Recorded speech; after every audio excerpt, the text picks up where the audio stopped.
नमस्कार शेतकरी मंडळी, शेतकरी महाराष्ट्राचा या युट्यूब चॅनलमध्ये मी मनोज गारखेडे पाटील आपले स्वागत करतो। शेतकरी मित्रांनो, आपण सोयाबीनची बीज प्रक्रिया करता किंवा आपण गहू पेरणी करताना बीज प्रक्रिया करता, सोयाबीन पेरताना करता, तुरीची बीज प्रक्रिया करता, इतर कोणतंही पीक आपण जेव्हा पेरतो तेव्हा आपण बीज प्रक्रिया करतो।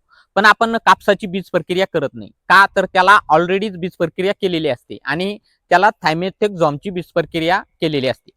शेतकरी मित्रांनो, आपण याच विषयावर आज महत्त्वपूर्ण हा व्हिडिओ बनवतोय।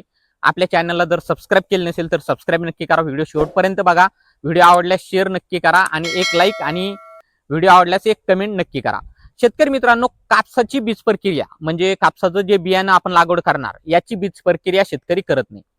पण आताची कंडिशन अशी आलेली आहे की आपल्याला कापसाची बीज प्रक्रिया देखील करणं गरजेचे झालेलं आहे। आता ते का?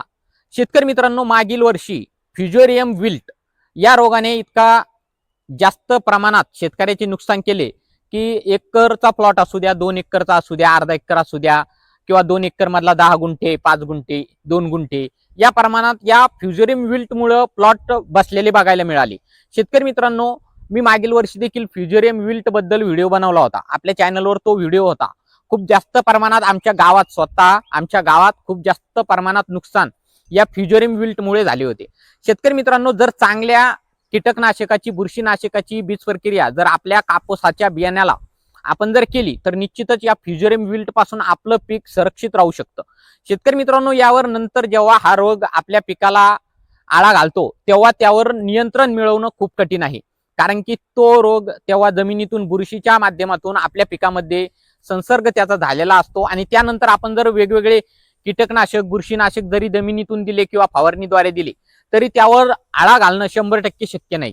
त्यामुळे आपण जर आता बीज प्रक्रिया चांगल्या घटक असणारे चांगले कीटकनाशक, बुरशीनाशकाची केली तर निश्चितच तो जो फ्युजेरियम विल्ट आपल्या कापसाच्या पिकाला आपल्याला नुकसान देणार आहे त्यापासून संरक्षण आपल्या बीज प्रक्रियेमुळे आपल्याला मिळू शकतं।